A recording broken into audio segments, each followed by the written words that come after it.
often in midlife have suddenly been hit with end-stage organ disease and not sure if they're going to make it or not until the time of transplant, and if they can get through it, and struggling with that in their families. And I was thinking of all the really dumb things I've said as a professional through the years that were coming out as I read this book, but also those things that can be comforting, particularly those that I've heard in my own life during those times of losses.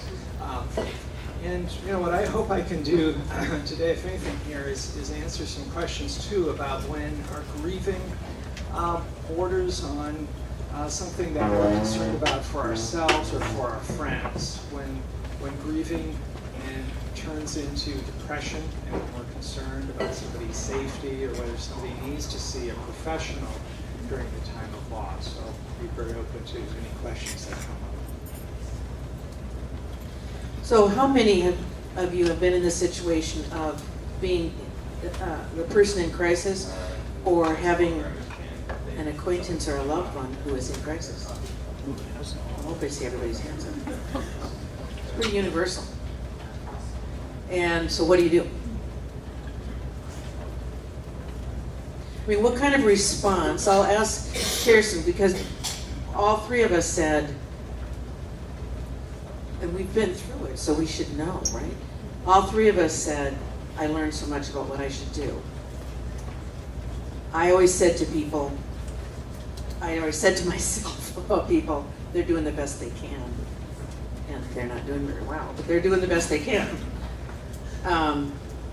So Kirsten, how do you feel about helping others when they're now?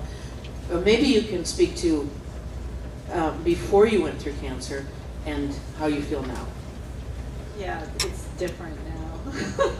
I kind of feel like cancer was this, I was an egg and cancer cracked it open, and it made me much more willing to engage in potentially uncomfortable situations that I see now.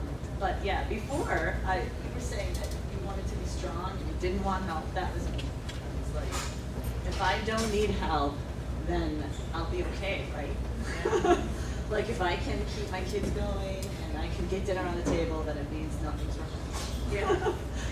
Yeah. So then I had a friend who, a neighbor who had children at the same schools as me, and she would not take no for an answer. She kept coming after me and saying, I want to do something, we're going to set something up for you. And she set up this care calendar, as I was telling Terry, where other parents from the school that knew me could sign up to bring me food. And what was really awesome was that they didn't bring it when I was home. They put it in a cooler out on the driveway. So for someone like me who wants to be in denial and doesn't want to tell you anything about any doctor's appointments, because if I don't talk about it, it's not real, then I didn't have to deal with them, but I still felt cared for. Still felt very like I'm not alone and there are people who are worried about me. And so that was excellent. So I'm very, very grateful. And what I have done is taken that friend's decision to not take no from me and to go and offer things to people. And not like pushy, not like, hey, you need some food, but say, hey, can I set up this care calendar for you? Or hey, can I take your child someplace? Or, which is actually what it says in the book. It says, if you're not good at talking, if you're not a psychiatrist, it's really, really helpful to offer specific things that you yourself are good at or are comfortable at. And so I think I'm much more willing to go to people who I know who are in crisis and offer a specific thing that I can do, which is usually related to food. So, yeah. Okay. All of a sudden my mic works better. Pastor Jason.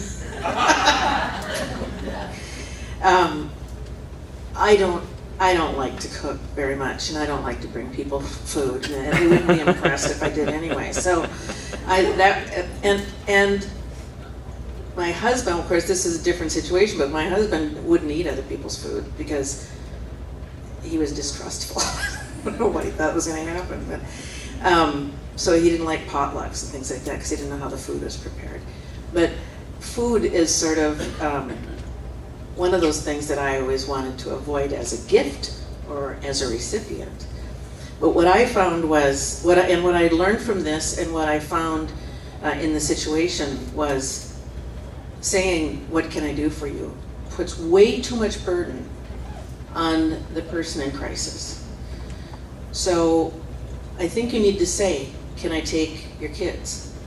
Can I drive you to appointments? If you want to go to appointments with somebody else, can I drive your kids somewhere so you don't have to? I'm going to bring one of these two things over, which do you want? And be really specific, because I think that puts a lot of burden on trying to figure out what you need. When you're in that situation, you don't have the answer to that question, what do you need? You do not know, no, So why are we reluctant to come forward and help? When I walk into a room and see that something bad has happened in there, I would just close the door. Because surely that mold will be gone if I just wait a couple days, or the spill, or whatever happened in that room. And I think that is the case in crisis too. Something bad happened to a friend, if I ignore it, it'll go away. Kirsten's cancer didn't happen because I didn't accept any help, because I didn't need it. So why don't we help?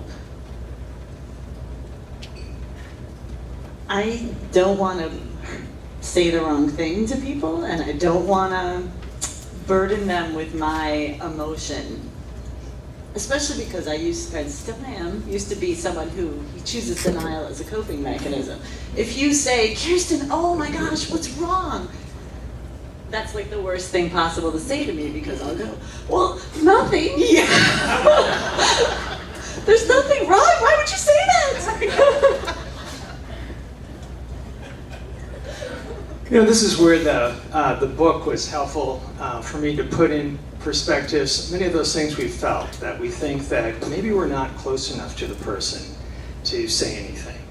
Or if we do say something, it's going to be the wrong thing, or we're going to get pulled into this too far. Or the other point the book brings out again and again is that we have very busy, full lives, and fear that we just don't have enough time, we don't have enough emotional energy, that this is a little too close for us, that it's going to be too emotionally burdensome for us because of some recent loss of our own. And what this book talks about are three things. The first point the book brings out is that kindness is our credential. And I really liked that just wanting to do something kind is not going to go wrong. And so it's much better to step forward and do something. And so kindness as a credential is the first step.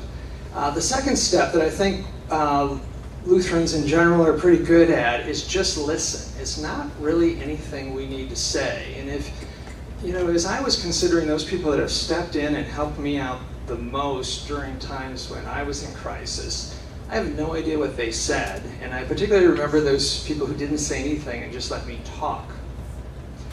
And so we really don't have to worry we're going to say the wrong thing, because it's probably better if we don't say much at all. Besides, how are you? How are you doing? How are you getting through this? And then, the third thing that the book talked about, first the kindness, just listen, and that the little things are the things that matter. We don't have to, see this as something that's going to take up several weeks of our time, but we just step in and do one little thing. And there are about 3 pages of little things that you can do based upon your personality, what you do well. There are those people who just immediately, can whip up a batch of cookies that everyone is going to love and dropping those off at the door, as Kirsten said, or somebody who is very organized that can step in and just help out because the situation is chaos. Or that person, when someone is sick, who's very savvy with computers, who can say, I'll help your family send out messages so people know where things are at in this cancer process. And it just goes through kind of item after item. And I was thinking, wow, it really doesn't leave out any of us here. in terms of what gifts we might have that just come easily. And if we do something that comes easily for us, if we're not the person that feels like we can never say the right thing, you don't have to say anything. You can maybe be the person who does amazing yard work and just step in because this crisis occurred in October and all the leaves are on the ground in front of their house. And you do something quick just to help them out that's very practical. But just in summary, those 3 points are brought out, and they speak to how we can step in and they combat those fears that somehow we're going to mess this up. There's what spoke to me in the book was the discussion about our own insecurities and how when you are reluctant to help, it's because of something in yourself that you feel you don't have to give.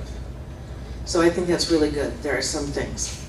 Bob. Jerry, just a thought as you were talking. If kindness is our credential, and we are genuinely kind, we probably can't say anything wrong. It may be awkward, but I doubt that you can say anything wrong if you're truly kind to the other person. What would you say to that? Well, I'm just going to repeat that because he didn't have a mic. Bob said if kindness is your credential and you're acting from a point of kindness, maybe you can't say anything wrong. It may be awkward. May be awkward. But that isn't wrong. But that isn't wrong. I think the kindness is going to overrule, and the book talks about some people that have come forward with kindness who say very awkward things. That really leaves the suffering person suffering even more. What do I do with this? But how that's really overcome. And sometimes that we, may regret the way we approach something, or saying the overly intrusive question. What the book talks about is what you taught me about 25 years ago, that you ask a lot of open-ended questions. You don't presume, because this seems like it would be a very sad thing for you, that it's sad for them. For instance, the book talks about divorce, and someone who went through a horrible divorce, who was abandoned, saying immediately to their friend, this must be awful. And for their friend who's divorcing, maybe it isn't so awful. That there may be a lot of mixed emotions, relief, but loss, and that the advantage of the open-ended question was, how are you doing with this? How is this for you? Which can be almost an easier thing to remember, just giving that other person the opportunity to open up. And then we're much less likely to put our foot in our mouth or say something that may be upsetting to them, because that open-ended "how are you doing" just leaves it wide open for them to start talking, or if they don't want to talk about it, they'll just close it off by saying, I'm doing fine. As Kirsten said, there was a point when that's what she was saying. I also like that book talked about, crises don't go away. And our world moves so fast, there's different news every day, but people suffer a long time, and it's a process of healing, and these losses that never go away. But asking people down the road, how are you doing with this now? When someone's spouse has died a year ago, it's still just very raw to them. When someone, is suffering with cancer, I was talking with Kirsten a little bit about this, just every year, that fear that cancer may come back. And so not letting it drop. We're not, falling into the denial of this never happened, but checking in with them. How are you doing with this now?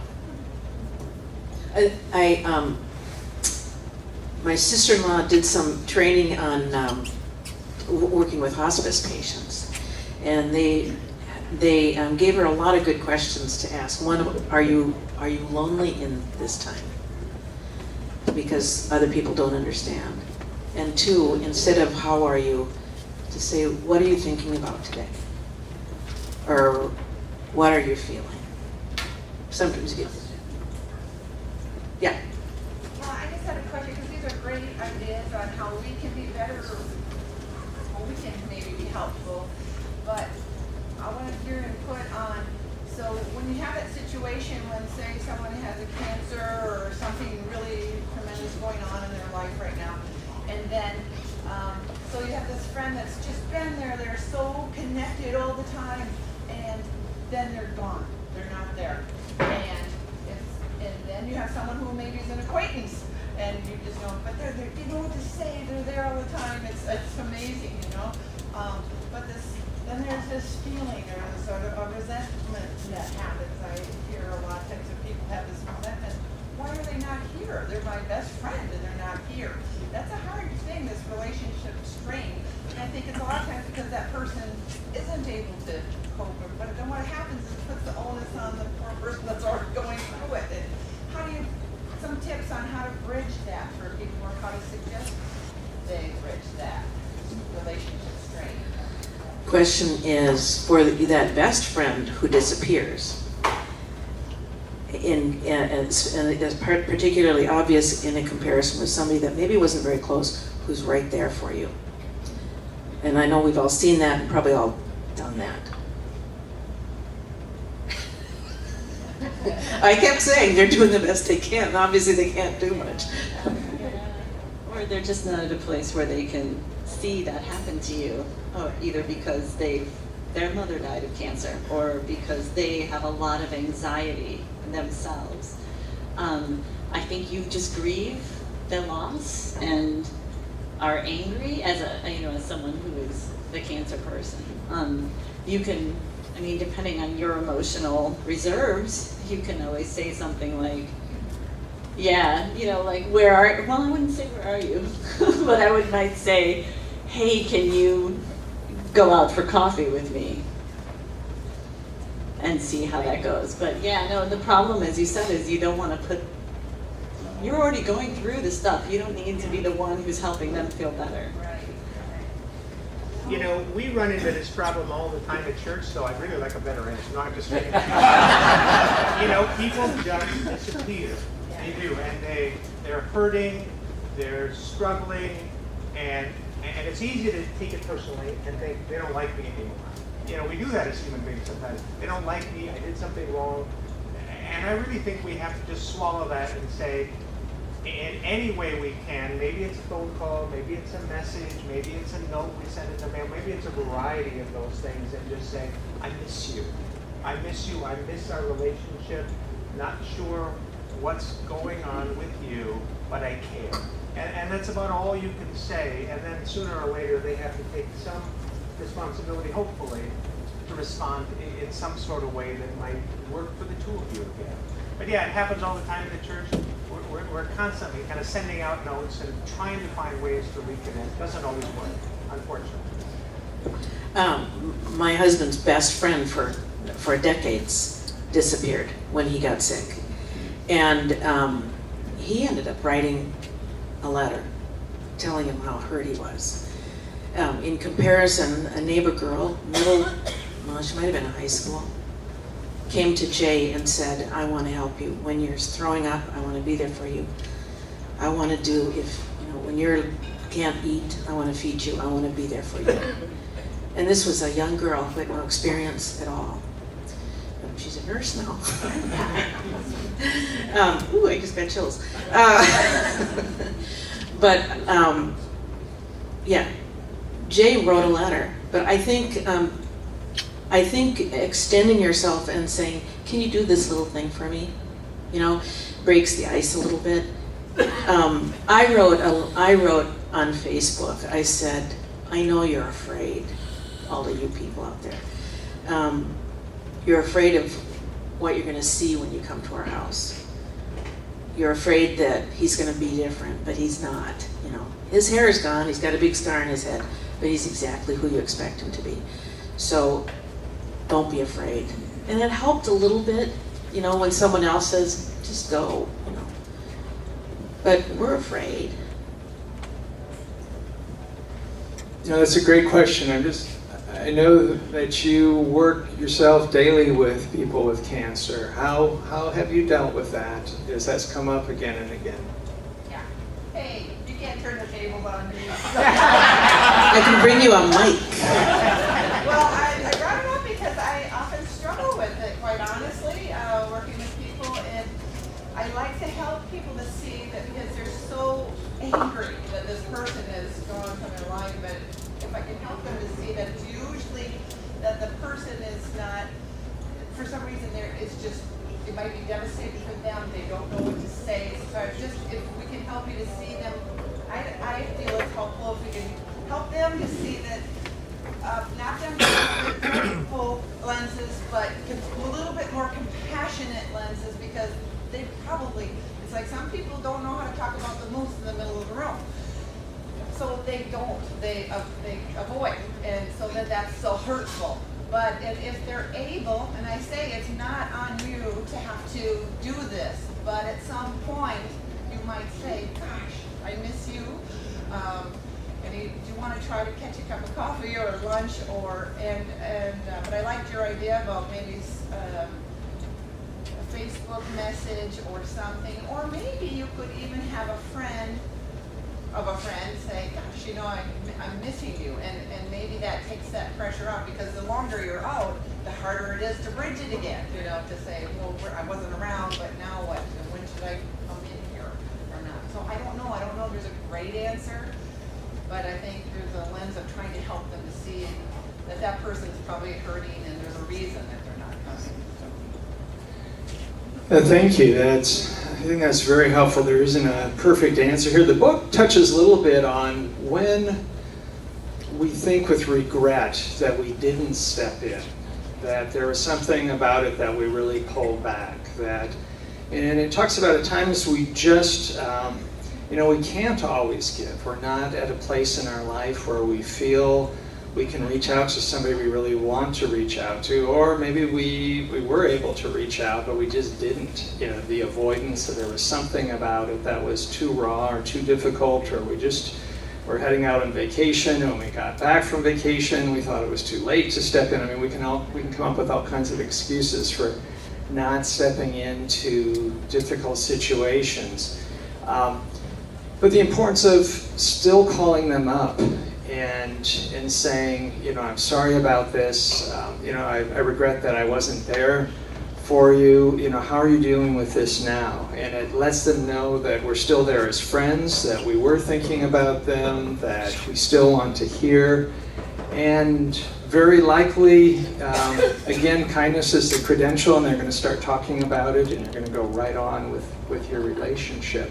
And how simply saying we're sorry can move our relationship forward, so that we don't keep waking up in a cold sweat every night thinking about how we weren't there. That was a message in the book. Just do something. Your absence is the worst thing you can do. Which I know seems like a lot of burden, but I'll tell you a quick story. One of Ben's best friends was in a skiing accident during ski club, and he was severely injured. And I got the call from his mother that night, the boy's mother, saying, I want you to know this has happened. And there was nothing I could immediately do. Son was in a helicopter, dad's a brain surgeon, he and his wife are on the way to St. Paul to see him. They had family in town to take care of their other 3 kids. And I said, can I make calls for you? Because she's doing this from the car on her way up, and she's sobbing. It's hard for her to talk. So she gave me names, and she did have phone numbers, but I also had a student directory, so I could look up some of those. So I made the calls. I said, if you want to just text me, I will make sure that all the word gets out, so you only have to make one text. And that worked great. It was not a huge onus on me. I knew what was going on, and it was helpful to her. Now, there was a million other things that people did. That was just a tiny thing that wasn't, I didn't have to look her in the eyes. I didn't have to cry. I didn't have to do any of those things. And about 2 months later, his son is on the way to recovery. She called me out of the blue and just started sobbing. Words came out during that time, but mostly I just sat and listened to her and shared that emotion. I cried too, and she kept apologizing for crying, but that's what she needed. And there's another point in this, and Terry brought it up too, when you are talking with someone, when they tell you, this is my diagnosis, this is the prognosis, then this is what we're going to do. Before you respond, like you're solving a math problem, quickest answer is the answer. You wait 3 seconds before speaking, because after all, they just gave you a bunch of information. You shouldn't be able to respond in a second. And that quiet and thinking about your response helps you listen better. So I think that, just being silent and there for them is really important. And I would add to that is another thing from the book that really resonated with me is because I want to fix things when people tell me they're wrong, and I experience that too. People want to know what you're doing for your cancer, and have you tried this and this. Obviously, I can read. I've looked up every single thing that I can find, So I don't necessarily need to hear any advice or thoughts on fixing. I just, like you said, I just want someone to listen to me, tell them, and then not overreact or give advice. Unless you're a professional and they come to you for professional advice, don't give advice. And then the professional should shut up too. Well, unless they're asking you about something professional. There's a question back here. Well, to continue on with that thinking that you were describing your own personal situation, I had a very close friend who was in serious illness, critical. He's no longer with us. His response in that situation when frequently asked, how are you? Because obviously he wasn't very well. He says, I feel like hell, but I'm fine. And that cut right through that says, hey, I'm doing okay, I'd like to talk to you, but I'm not going to discuss how I feel. So the response is when you are very ill in a terminal illness, his response was, I feel like hell, but I'm fine.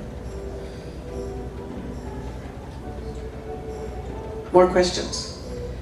This was early on in the question to you when you talked about a friend who came over, left food outside of the driveway, was fairly insistent.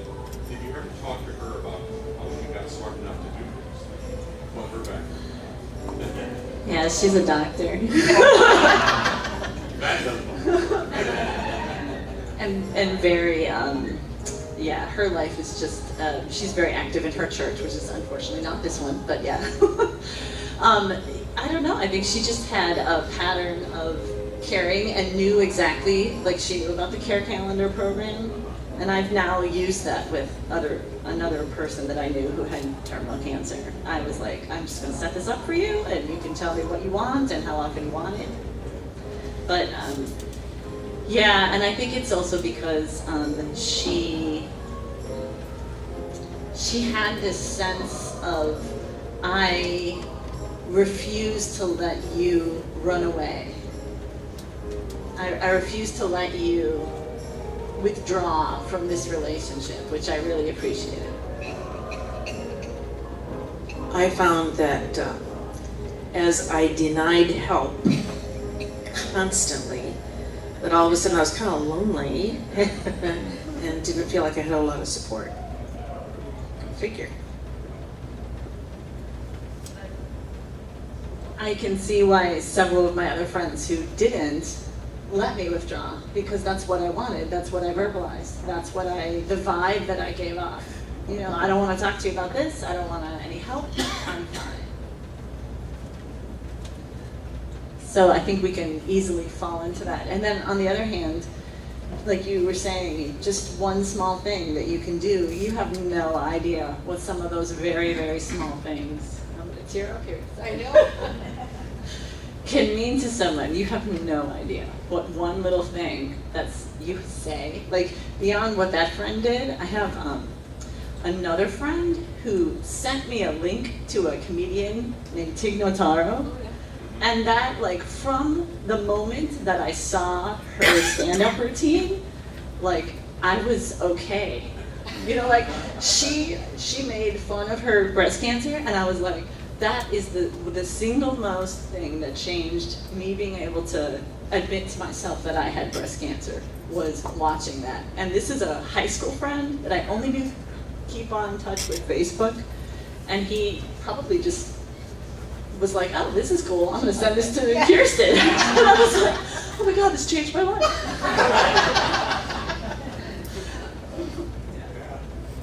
And one thing, helpful for me personally about being involved in mental health is that every day I'm working with patients that have mental health problems, and they just don't leave out any family. So it really normalizes mental health problems. And I think that this is just so, important for anybody in crisis to not feel isolated and to, be supported. As you said about the stand-up comedian who could joke about breast cancer and kind of bring it out there, and it wasn't some, dark secret.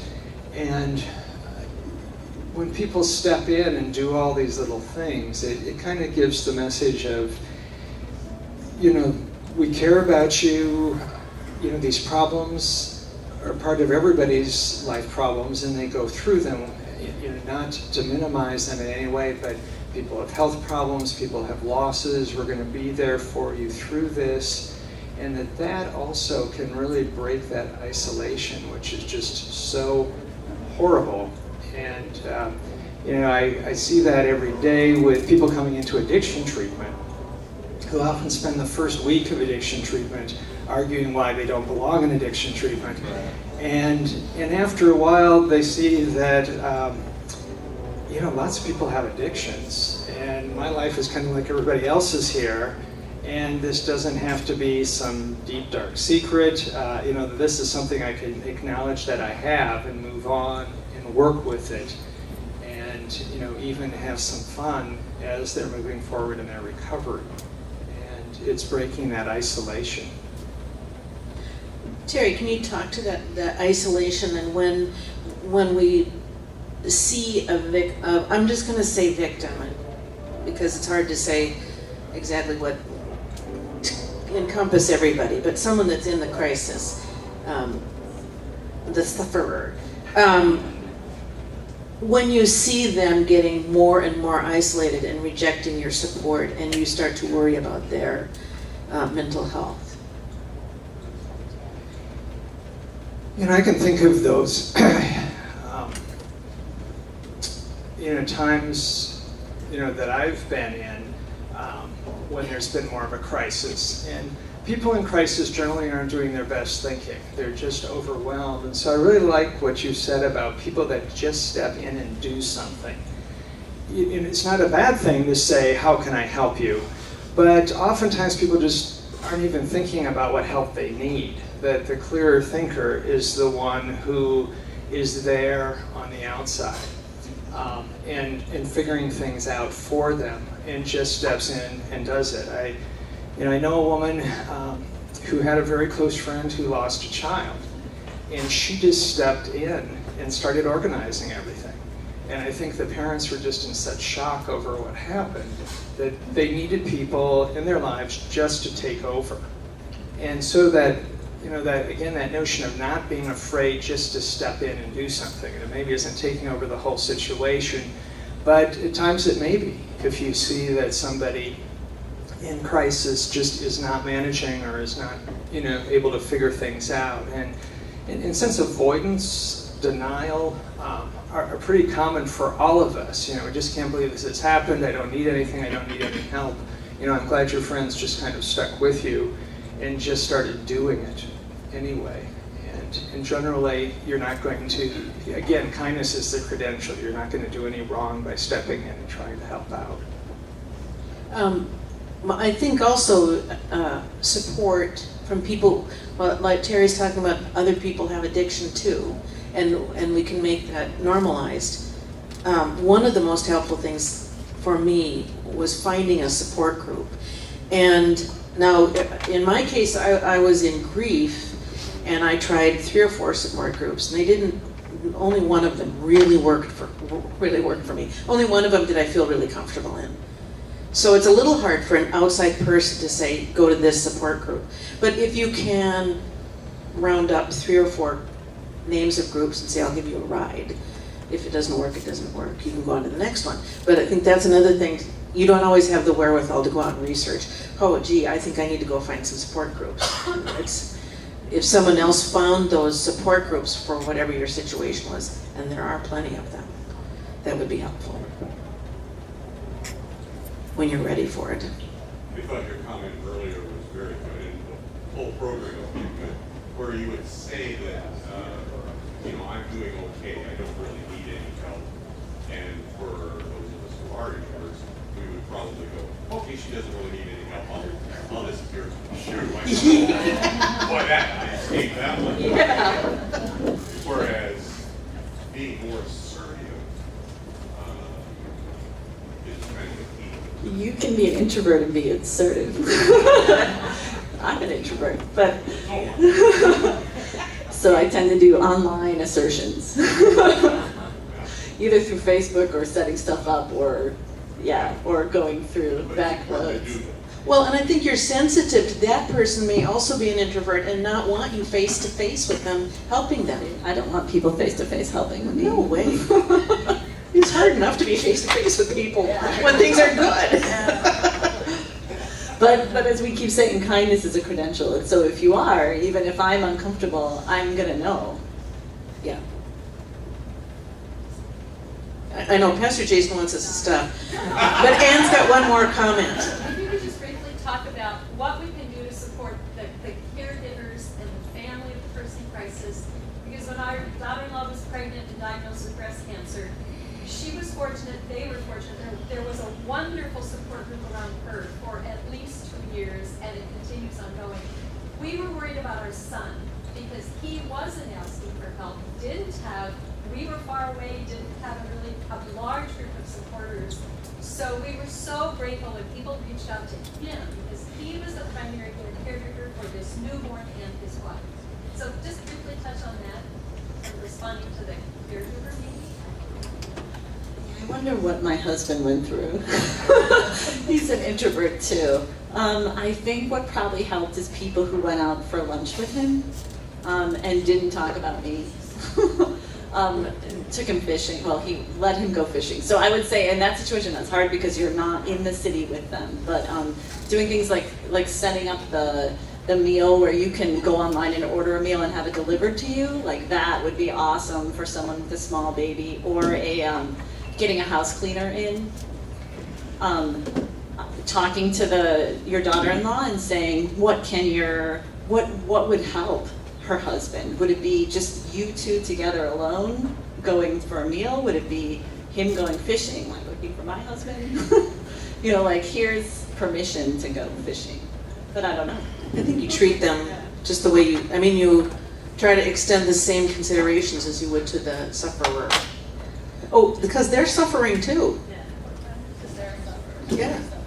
That's why I like another thing.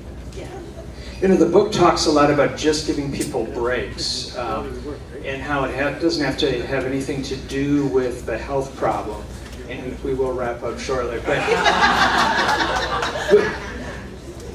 But I think it's just stepping in and perhaps saying we want the two of you to go out for dinner, we want to take you out for a movie, and that's a great concern, Anne. Compassion is kindness is what? Kindness is your credential. Just do something, even if it's just a hug. Thank you.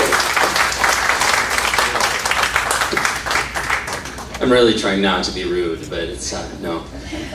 Great to be back. If you missed that, she said it's not working. Yes. Next week we will have a presenter here who works with Lutheran Middle East Development, and he is one of the presenters at the Nobel Peace Prize Conference at Augsburg University. He presented this last week, and so he'll be talking about the work that Lutheran Middle East Development is doing particularly with Syrians, Iraqis, Iranians, and the Kurds in particular, and what's happening on the ground there. So come on back next week. Thanks.